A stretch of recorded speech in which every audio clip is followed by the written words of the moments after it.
Hello, remote fourth graders. It's me, Mr. Carver, and we're going to do some computer science today. Now, you are remote learning, which is pretty cool because you get to use computers to do all your learning, and that's great. And today we're going to talk about a tool that'll be really important for you to use while you're remote learning to be able to communicate with your teachers, and that's Gmail, your own email account. Now, I know that you have already used your email account to get onto Google Classroom, which is how you're watching this video right now, which is great. But I want to show you more about how you can really use it, because this is the first time that we're really going to let you students be able to use this Google email account, and it's going to follow you throughout your whole time that you're here in Carlisle. So let's get started with learning about how Gmail works and how you can use it. So what we're going to do right now is, if you are not already using Google Chrome, you should really try and be using Google Chrome. There's lots of browsers out there, Firefox and Microsoft Edge. There's a lot. But because we're a Google school and we're using all Google products, it's just going to be way easier if you're using Chrome. So here's what my Chrome looks like. Now, to get when you first log in, you might see a new tab page like this. Or you might click on this plus button up here, and a lot of times the plus button gives you this new tab page. From here, if I look in the upper right-hand corner, I'm going to see a couple of things. First off, I'm going to see this waffle. This waffle shows a bunch of connected apps to your Google account. Like, oh, I have a little bit more than you because I'm a teacher, but you still have probably a lot of connected apps like this. And one of those is this red M for Gmail. You can click it and Gmail will open up right there. Or you probably saw Gmail's right here. So you can click on Gmail right here too, and you should be able to open up Gmail. So let's see what it looks like. I'm going to go to the waffle here and I'm going to click on Gmail. And here we go. All right. So now I'm in Gmail. Now yours might look just a little bit different. There might be a few other features in there because you're brand new to this. Okay. And I should say, because you're brand new, if you get some pop-ups, like I can't simulate the pop-ups that you might get because I've used this account before and you haven't. So if you are getting some pop-ups, just kind of say, okay, and accept, and you just got to kind of click your way through it and say, yes, that's great. Okay. And eventually you're going to get to this screen here. So don't be afraid of pop-ups. Just kind of read what they say. And a lot of times there's like only one option. Like there's only one button that's next, and that's it. So just push it. Okay. This is Gmail. You might have probably a couple of Gmails, like emails, already in it. They're probably from Google. Okay. And I can see like yours might not look exactly like mine, but when emails come to you, they're always going to come. The newest one is up on top. So this email here is the top email. That's the newest one. Turns out I can look at the date over there and it says February 17th. So, well, it's not that new, I guess. But the other one was sent in January. So it's newer than that one. I don't need these emails from Google. I can go ahead and click them if I want, though, to open them up and see what happens. Okay. But if I don't want them, up at the top of my email is a trash can. So if I'm in a thing, I'm going to go ahead and trash it because I don't need it. Or another quick way to do that is like this. I'm going to take this mouse, and if I put it over the email that I don't need, here's the trash can right here. I can trash it. You probably should have a nice, clean inbox like this, okay? Nothing in there that you need. But what we're going to do today is we're going to write an email or compose it. When you compose something, you are making a work of art, okay? It's like you compose music or you compose poetry. You compose a novel. When you compose something, it's something that you need to be proud of. You need to be happy about. You want to show off to the world. It's a lot different than a text message. A text message that you might send to a friend or a family member, that's a short message that is just supposed to say, like, here's the information, that's it. Text messages are like LOL or pick you up. Text messages don't use capital letters. They use like shorthand versions of words, and that's all well. That's the purpose of a text message. But that's not something that you want to like show the world.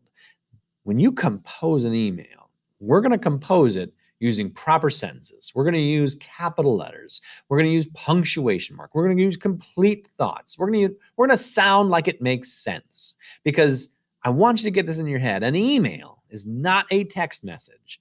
An email is a work of art. It is a piece of writing that you are going to send off for someone to see and look at, your teachers, and I want you to be proud of it. Okay, so now we are going to compose our first masterpiece. We are going to come here to the compose button and push it. And when we do, this window is going to show up here. And this window is going to have three main parts: the to, the subject, and then the body. The to section here is where you're going to put who this email goes to. The first person that I want you to write in here is your teacher, Mrs. Ray. We're going to say Ray, R-A-Y. Now, as I'm typing, Google's looking through a long contact list that you may not know about, and it's saying, okay, who are all the people in all of Carlisle schools that have R-A in their name? So you're going to see a lot of them. So you can't just put R and then like think that it's going to show up. You got to kind of spell it out, R-A-Y. And then eventually I'm going to see, oh, hey, right there, Rhonda Ray. That is who our teacher is. So that's the one I'm going to click on. Boop, like so. Great. And then I can see your name like that. Now, the cool thing about an email is that you can actually add more than one person onto this. So you don't have to write like an individual email to individual people like this. You can just put them all on one. You can write one email to 100 people, 1,000 people, 1,000,000 people. However, you start sending it to that many people, that's when it starts getting marked as spam. Spam is emails from people that are like, hey, here's a new product. And then they just send it out to every single email that they can get their hands on, whether they know that person or not. So we're not going to be sending an email to 1,000,000 different people today, but we are going to send it to a couple of different people.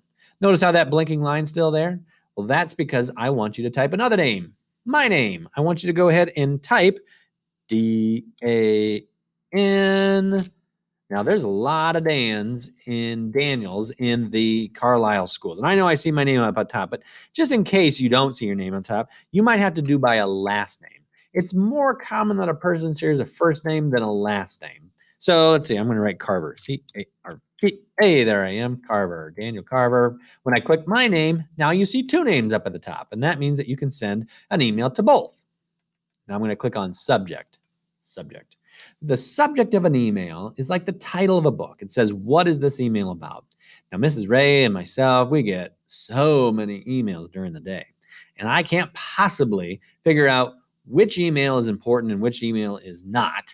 I need a shortcut, and that's called the subject. So the subject kind of gives me a brief overview of like, what is this an email that I need to read right now? Or is it an email that I can read like a little bit later? Or maybe is it an email that I don't need to read at all? So in the subject today, I'm going to have you type this. I want you to type computer science assignment. Computer science assignment. Now, that's going to let Mrs. Ray and I know that when these emails start coming into our inbox, that it's the computer science assignment, that I will look at it, but that I don't have to look at it like right away. Okay, here's our to section. Here's our subject. Now it's time for the body. This is the part that you actually type your question. If you're asking Mrs. Ray something or you type your comment, like this is where you do the writing. This is where you use capital letters, full sentences, punctuation marks. Here we go.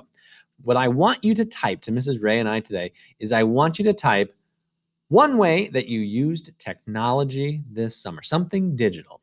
Could be video games, could be tablets, could be phones, could be watching TV, because watching TV is a digital tool too.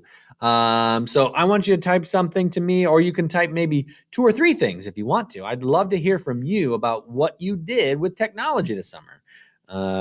I played Xbox a lot, and let's see, I played Minecraft Dungeons. That's like a new video game that came out.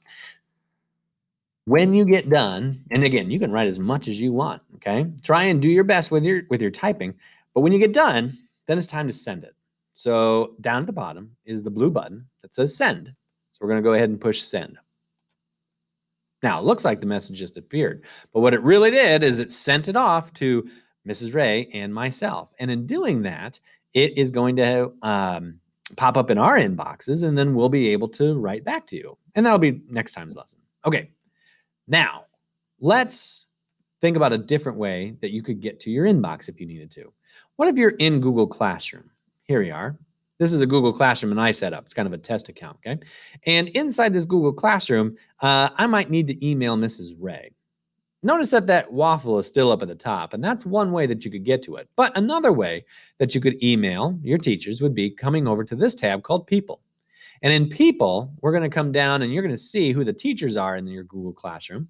And there's a little mail icon over here. When I click that mail icon, it's going to open up a new tab. And from here, you'll be able to then have the message, the to section already filled out.